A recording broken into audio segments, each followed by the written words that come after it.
বিসমিল্লাহ আলহামদুলিল্লাহ ওয়াসসালাতু ওয়াসসালামু আলা রাসূলিল্লাহ। সম্মানিত দর্শক শ্রোতাবৃন্দ, আপনাদেরকে প্রশ্নোত্তরে কোরবানি জিজ্ঞাসা ও জবাব এর পঞ্চম পর্বে আপনাদেরকে স্বাগত জানাচ্ছি। কোরবানির পশুর চর্বি বিক্রি করা যাবে কিনা? আমরা দেখতে পাই কোরবানি যখন আমাদের সমাজে যেদিন কোরবানি হয়ে যায়, কোরবানির 1-2 দিন পর থেকেই আমরা ঢাকা শহরে লক্ষ্য করি, গ্রামে লক্ষ্য করি, বিভিন্ন মানুষজন এসে বিভিন্ন বাড়ির কাছে এসে বলতে থাকে, চর্বি বিক্রি করবেন বলে জোরে জোরে আওয়াজ করতে থাকে। এবং আমরা দেখতে পাই যে কিছু মানুষ তাদের কাছে চর্বিটাকে বিক্রি করেন। এটা আমরা একেবারে প্রত্যক্ষ সাক্ষী। তো এটা বিক্রি করাটা কতটুকু বৈধ? কোরবানির পশুর চর্বি আপনি বিক্রি করতে পারবেন না, এবং এটা কখনো মাথায় না আনাটাই আমাদের জন্য হচ্ছে দায়িত্ব এবং কর্তব্য। আমরা কোনোভাবেই কখনোই যাতে কোরবানির পশুর কোনো কিছু বিক্রি করার জন্য আমরা চিন্তা না করি। জবাইকারী বা কসাই, যাকে দিয়ে আমরা কোরবানির এই পশুটাকে আমরা তৈরি করি, কেউ কসাই বলে, কেউ খালাসি বলে। তো আমাদের অনেক কোরবানি দাতার মধ্যে এই প্রবণতাটা দেখা যায় যে ওই খালাসিকে, ওই কসাইকে ওই কোরবানির গোশত দিয়ে পারিশ্রমিক দিয়ে দেওয়ার জন্য চুক্তি করে থাকেন। এটা করা যাবে কিনা? উত্তর হচ্ছে, আপনি কসাইকে কোরবানির গোশত দিয়ে পারিশ্রমিক দেওয়া আপনার জন্য কখনোই বৈধ হবে না, এবং এটা আপনি করতেও পারবেন না। পারিশ্রমিক হিসাবে আপনি তাকে টাকা দিবেন। যেই টাকায় আপনার তার সাথে চুক্তি হয়েছে, কথাবার্তা হয়েছে, চূড়ান্ত হয়েছে যে এত টাকা দিতে হবে, ওই নির্ধারিত টাকাটাই আপনি তাকে পারিশ্রমিক হিসাবে দিবেন। হ্যাঁ, আপনি সেই ব্যক্তিকে কোরবানির গোশত থেকে কিছু যদি আপনি হাদিয়া হিসাবে দিতে চান, সেটা আপনি দিতে পারবেন। পারিশ্রমিক হিসাবে গোশত দিয়ে দেওয়া এটা কোনোভাবেই কোনো দিক থেকেই বৈধ হবে না। সুতরাং এই ধরনের চুক্তি আমরা খালাসিদের সাথে, কসাইয়ের সাথে আমরা করব না। জবাই করার অস্ত্রটা কেমন হতে হবে?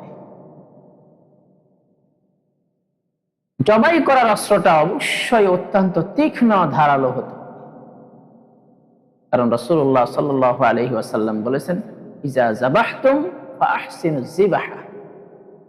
যখন তোমরা পশুকে জবাই করবে, তখন তোমরা উত্তম ভাবে পশুকে কি করো? জবাই করো।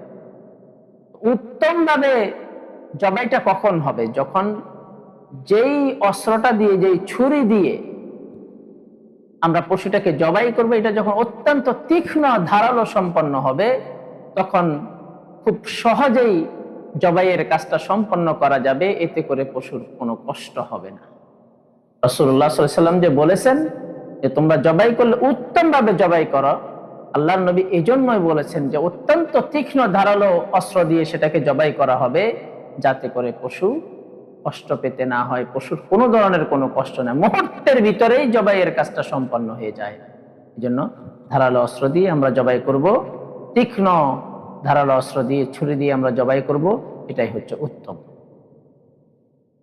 জবাই করার পর কত সময়ের পর, জবাই করার কতক্ষণ পরে পশুর চামড়া শরীর থেকে আলাদা করা যাবে? আমরা ঢাকা শহরে আমি নিজের চোখে দেখেছি, এবং আমি ছোটবেলায় গ্রামেও দেখেছি যে অনেক খালাসি এই কাজটা করে থাকেন, যে পশুর প্রাণটা এখনো বের হয়ে যায়নি, সম্পূর্ণভাবে তার নিস্তেজ হওয়া যেটাকে বলে, হ্যাঁ, সে নিস্তেজ হয়নি, তার প্রাণটা বের হয়ে যায়নি, এখনো তার ভেতরে চটপটানি আছে, এই একটু একটু নাড়াচড়া করছে। এই অবস্থায় খালাসিরা, যেহেতু তাদের চুক্তি থাকে এই পশুটা এত ঘন্টা সময়ের ভিতরে এটাকে কমপ্লিট করবে, তারপরে গিয়ে আরেকটা গরু তারা এই গরুর কাজ করবে, তো তারা অতি লোভে পড়ে। কোরবানির দিন 4-5টা গরুর কাজ যদি তারা করতে পারে, অনেক টাকা ইনকাম করতে পারবে আর তাদের লাভ হবে। সেই জন্য পশুর নাড়াচড়া সম্পূর্ণভাবে নিস্তেজ হওয়ার পূর্বেই একটু একটু নাড়াচড়া থাকা অবস্থায় তারা দেখা যায় পশুর রগগুলো কাটতে থাকে, ইত্যাদি ইত্যাদি কর্মকাণ্ড তারা করতে থাকে। তো একটা পশুকে আপনি চামড়া থেকে, শরীর থেকে চামড়া আলাদা করা তখনই শুরু করতে পারবেন যখন পূর্ণাঙ্গভাবে সেই পশুটা নিস্তেজ হয়ে যাবে। নিস্তেজ হয়ে যাওয়ার পর, নিস্তেজ না হলে আপনি যদি সেটার রগ কাটাকাটি শুরু করে দেন এবং খালাসির কাজ শুরু করে দেয়, চামড়া আলাদা করার কাজ, তো এই কাজটা সম্পূর্ণভাবে মাকরুহ। একটা পশুকে কষ্ট দেওয়া, হ্যাঁ, এই খুশির দিনে কোনোভাবেই শরীআ এটাকে বৈধতা দেয় না।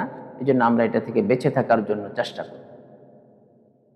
একটা পশুকে অন্য আর একটা পশুর সামনে কি জবাই করা যাবে? একটা পশুকে আর একটা পশুর সামনে কি জবাই করা যাবে? কারণ তাদেরও তো একটা অনুভূতি আছে, তাদেরও একটা বুঝ শক্তি বলে আছে।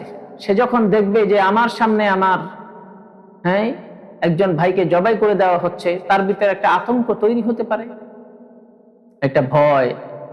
হ্যাঁ, প্রত্যেকটা প্রাণী তো বেঁচে থাকতে চায়, বেঁচে থাকার অভিপ্রায়, ইচ্ছা প্রত্যেকটা প্রাণীর মধ্যে আছে। তো এখন একটা পশুর সামনে আরেকটা পশুকে জবাই করা যাবে কিনা, এটা আমাদের প্রশ্ন। উত্তর হচ্ছে যে জবাই করা যাবে, তবে ঠিক না। নবী করিম সাল্লাল্লাহু আলাইহি ওয়াসাল্লাম নিষেধ করেছেন যে একটা পশুর সামনে আরেকটা পশুকে তোমরা জবাই করবে না, এটা রাসূলুল্লাহর নিষেধ। আল্লাহর নবীর নিষেধটা মানার মধ্যে আমাদের জন্য কল্যাণ রয়েছে, সুতরাং আমরা এটা মানার জন্য চেষ্টা করব। কোরবানির গোশত অন্য ধর্মের ব্যক্তিকে দেওয়া যাবে কিনা?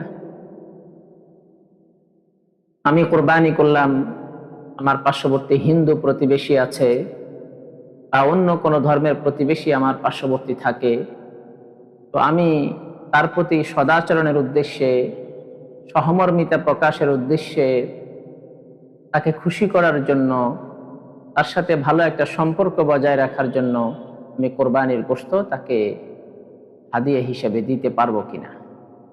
উত্তর হচ্ছে হ্যাঁ, দিতে পারবেন, তাতে কোনো সমস্যা নেই। কারণ ইসলাম ভিন্ন ধর্মের মানুষের প্রতি ভালো আচরণ করা, সদাচরণ করা, বিপদে তাদের পাশে থাকা, খুশির দিনেও তাদেরকে গুরুত্ব দেওয়া ইত্যাদি বিষয়গুলোকে ইসলাম অত্যন্ত গুরুত্বের সহিত মানুষকে দিক নির্দেশনা দিয়েছেন প্রতিবেশীর প্রতি ভালো আচরণ করার জন্য, সে যে ধর্মেরই হোক না কেন। পশু মারা গেলে বা চিন্তায় হয়ে গেলে কি করণীয়? একজন ব্যক্তি কোরবানি করার জন্য পশু কিনেছেন, সে পশু মারা গেছে, অথবা পশুটা কিনে এই বাজার থেকে নিয়ে রওনা হয়েছেন বাড়ির উদ্দেশ্যে, পথিমধ্যে চিন্তায় করে নিয়ে গেছে, তখন কি করণীয়? উত্তর হচ্ছে, যেই ব্যক্তির পশু চিন্তায় হয়ে গিয়েছে সেই ব্যক্তি যদি ধনী হয় তাহলে আরেকটা ক্রয় করবেন, আর যদি গরিব হয় তাহলে আরেকটা ক্রয় করা লাগবে না। কারণ গরিব ব্যক্তি এমনিতেই গরিব, সে কোনো মতে কিছু টাকা পয়সা সংগ্রহ করে একটা পশু ক্রয় করেছে আল্লাহকে খুশি করার জন্য, আরেকটা কেনার কোনো মতেই তো তার সামর্থ্য নেই।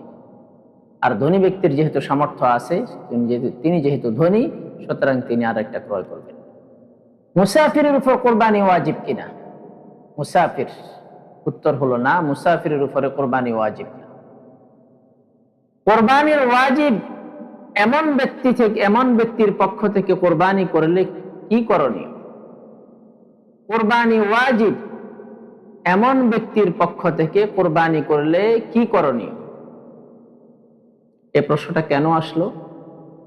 প্রশ্নটা এই জন্যই আসলো, আমাদের অনেক ভাই ব্রাদার, আমাদের অনেক আত্মীয় স্বজন, আমাদের আপনজন, অনেকেই অত্যন্ত ধনাঢ্য ব্যক্তি, সামর্থ্যবান ব্যক্তি, তিনি বিদেশে থাকেন, পৃথিবীর এমন রাষ্ট্রে থাকেন যেখানে সেখানে গরু জবাই করা যায় না এবং পশু কিনতেও পাওয়া যায় না, কিন্তু তিনি মুসলমান হিসেবে সামর্থ্যবান যেহেতু, ওনার উপরে কোরবানি ওয়াজিব।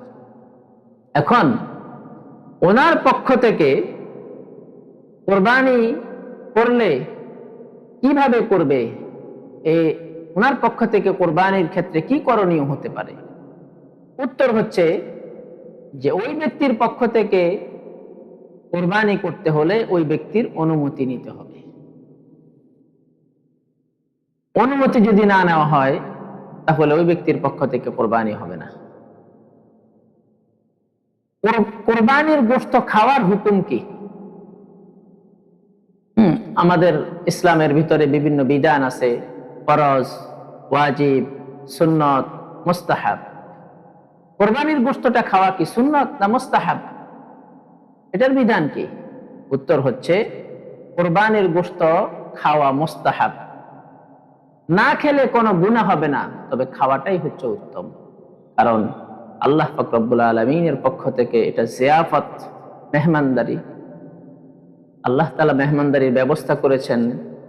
আপনি আল্লাহর মেহমানদারিতে মেহমান হবেন না, সেই গোশত খাবেন না, এটা তো হতে পারে না। অবশ্যই কোরবানির গোশত খাবেন, এবং কোরবানির গোশত খাওয়ার মধ্য দিয়ে আপনি উত্তম জাতি হিসেবে সে উত্তম মেহমানদারিতে উত্তম খাওয়া খেয়ে আপনি নিজেকে উত্তম মুসলিম হিসেবে সাব্যস্ত করবেন। কোরবানি ওয়াজিব। এমন ব্যক্তি যদি ঋণ নিয়ে কোরবানি করে, কোরবানি হবে কি? কোরবানি ওয়াজিব। এমন ব্যক্তি যদি ঋণ নিয়ে কোরবানি করে, কোরবানি হবে কি? প্রশ্ন। উত্তর হচ্ছে হবে, তবে সুদের উপরে ঋণ নিয়ে করলে হবে না। হারাম লেনদেনের মাধ্যমে ঋণ নিয়ে যদি কোরবানি করে তাহলে হবে না। হাজিরা যদি মুসাফির থাকে তখন তাদের উপর কোরবানি কি ওয়াজিব? উত্তর হলো না। হাজিরা যদি মুসাফির অবস্থায় থাকে তখন তাদের উপরে কোরবানি ওয়াজিব। পাগল পশু দ্বারা কোরবানি হবে কি? উত্তর হলো না, পাগল পশু দ্বারাই কোরবানি হবে না। নবী করিম সাল্লাল্লাহু আলাইহি ওয়াসাল্লামের পক্ষ থেকে কোরবানি করার হুকুম কি? আমরা অবশ্যই হুজুরদের ওয়াজের মাধ্যমে জেনেছি যে আল্লাহর নবী উম্মতের জন্য উম্মতের পক্ষ থেকে কোরবানি দিতেন। তো নবীজি যেহেতু আমাদের পক্ষ থেকে কোরবানি দিয়েছেন, তো আমরাও নবীজির পক্ষ থেকে কোরবানি করতে পারবো কি? করলে এর হুকুম কি হবে? উত্তর হচ্ছে উত্তম নবীজির পক্ষ থেকে কোরবানি দেওয়া এটা হচ্ছে মুস্তাহাব, এটা উত্তম সামর্থ্যবানদের জন্য, যারা সামর্থ্যবান, যাদের সামর্থ্য আছে তাদের জন্য। এবং এটার গোশত সবাই খেতে পারবে।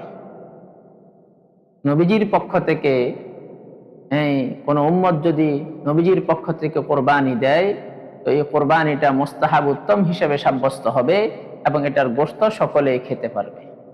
আল্লাহ পাক রব্বুল আলামিন আমাদের সকলকে এই মাসআলাগুলি হৃদয়ে ধারণ করার জন্য তৌফিক দান করেন। আসসালামু আলাইকুম ওয়া রাহমাতুল্লাহি ওয়া বারাকাতুহু।